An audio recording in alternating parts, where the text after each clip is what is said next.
and the monkey basically attacked him when he got it out of the box. But I mean, the poor animal came through the mail. I mean, it's just horrible, you know, what they were able to do back then. And then, of course, the x-ray glasses. And I remember seeing ads for that when I was a kid and worried that the boys at church would, you know, look at me through my dress with those x-ray glasses. And then a hovercraft. I mean, you know, whatever, false advertising. It's just, I don't know how they got away with all that. But it's been a fun job in many ways. I've gotten to go on some pretty cool assignments. I've been hiking 93 miles in the mountains with a bunch of kids, 10 days with no bath. You know, that's always fun. That's one of those experiences that you enjoy mostly in retrospect than you do at the moment, right? There are plenty of experiences in life like that. That was definitely one of them. You know, I've been camping and backpacking, of course, and spelunking, and canoeing, and horseback riding, and I've gotten to cover some pretty fun events like the Detroit Auto Show, and I've been to an orienteering competition in California. I've gotten behind the wheel with former race car drivers in Las Vegas for a driving safety course. I've visited some movie sets. I don't know if you guys ever saw How to Eat Fried Worms a few years back. It's a movie based on a kid's book. And a couple of the stars in the movie are scouts, so I went to interview them. And then every year I go to Toy Fair in New York to get material for the holiday gift guide every November. And another thing, of course, I enjoy about my job is working with very talented writers like yourselves and having the opportunity to come to these wonderful conferences like this one. Now, over the years, as it tends to go, as you're promoted at work, you tend to be promoted away from the thing that you were doing originally, right? I wanted to write, so yay, I got to do that. And then I got promoted, and I'm doing less and less writing and more editing, more and more of the corporate stuff. You know, I have to hold down the fort when staff members are out on assignment, and, you know, it's just more of a desk job than before. I love that too, though, but it's just not the same thing, but it was a lot of fun while it lasted. And now I've kind of taken on a new project myself. I'm an aspiring novelist, which is turning out to be one of the most biggest and challenging things and challenge of my life. My husband likes to joke, there are only 26 letters, how hard can it be? He's being very funny. How many novelists and aspiring novelists are in here? Yeah, so you understand what a roller coaster of writing and rejection and rewriting it is, and I've only started on that process in my novel experience. So with that account of my professional life, here's some things that I've kind of come to learn going from writer to editor, from writer to editor, from writer, back and forth in my life. The first thing I would advise you is to be open to the possibilities. You know, all of us in here have probably lived enough life now so that you realize that you don't necessarily know what's around the corner for you professionally. From the very beginning, I never really saw myself as an editor, but it worked out that way. You know, of course, writing is creating, but editing is shaping. Editing also involves project management, working with designers, staff writers, freelance writers, content development, maintaining standards, strategy, and tone of the publication, and like I said before, dealing with corporate stuff. And although I prefer the writing, I do get a kick out of the editing, and I've also found that the full-time editing jobs are sometimes more available and more stable than the full-time writing jobs. So that's been another benefit from it. Another thing that I've learned, don't be attached to your work. I got the cat gif in, right? I have to do that. So I'm telling you this, you know, don't be attached to your work. I'm telling this to you as an editor, but of course I've, like I said, been at both ends of the editorial axe. And when it came to learning to not be married or attached to my work, I'm grateful especially for the advertising copywriting years that I put in. Because like I said earlier, clients could be really brutal. And they really helped remind me that I was writing to sell my writing. It was commercial writing. It wasn't my baby. And it helped me to distance myself from my work. and when you're distanced personally, you can cut and rewrite, or be cut and reshaped without as much pain. And like I said, going through this new experience of the novel writing, I don't think that maybe earlier in my career I would have been able to deal with it as well because of my advertising industry experience. It's been a little bit easier to deal with. It doesn't mean it doesn't hurt, but it is a little bit easier to deal with.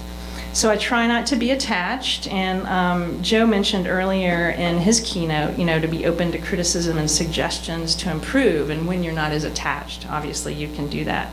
I always like to think about the Truman Capote quote when it comes to this. "I'm all for the scissors. I believe more in the scissors than I do in the pencil." So I really like that. Also, don't give up. Your ideas will be rejected. Your work will be rejected. It just is going to happen. Over the years, I've had someone write yawn on my magazine article.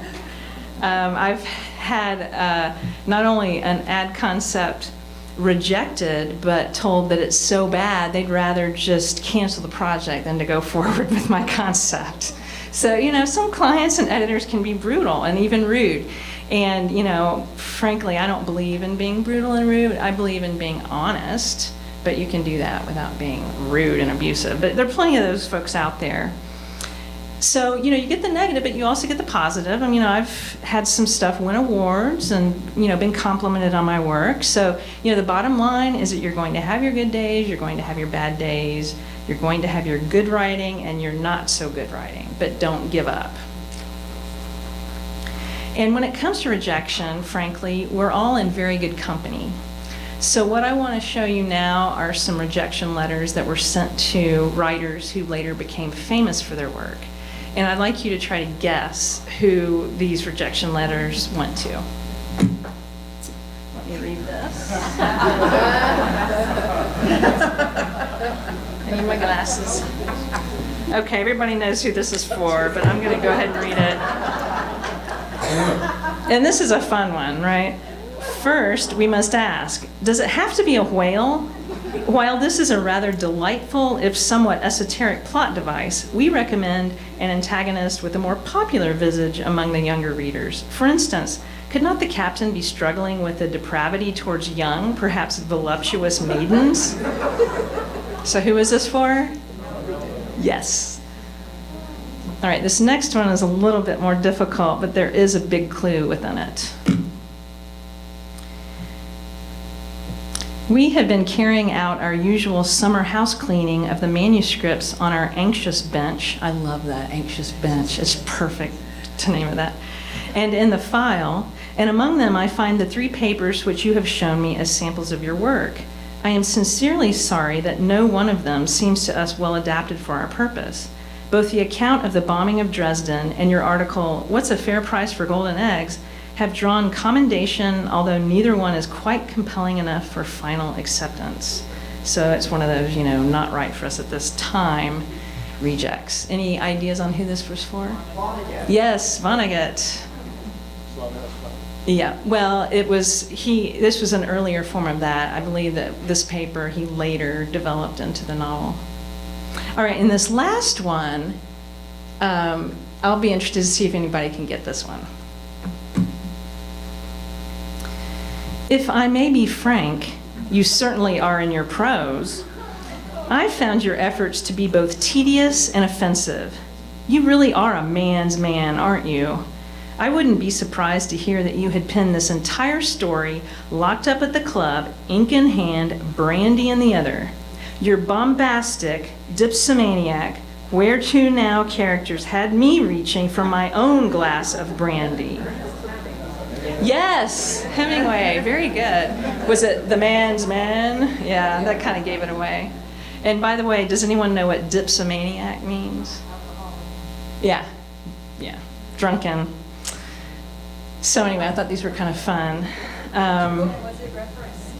Oh, The Sun Also Rises was what that was for. Some others that I thought were fun. H.G. Wells, when he submitted The War of the Worlds, was told it's an endless nightmare. I think the verdict would be, quote, "Oh, don't read that horrid book." This one went to Joseph Heller for Catch-22. I haven't the foggiest idea about what the man is trying to say. Apparently, the author intends it to be funny. And legend has it, I don't know if it's actually true, but I want it to be true. The reason, they say the reason he chose the number 22 is because he got 22 rejections for it. Rudyard Kipling, when he submitted a short story to the San Francisco Examiner, was told, "You just don't know how to use the English language."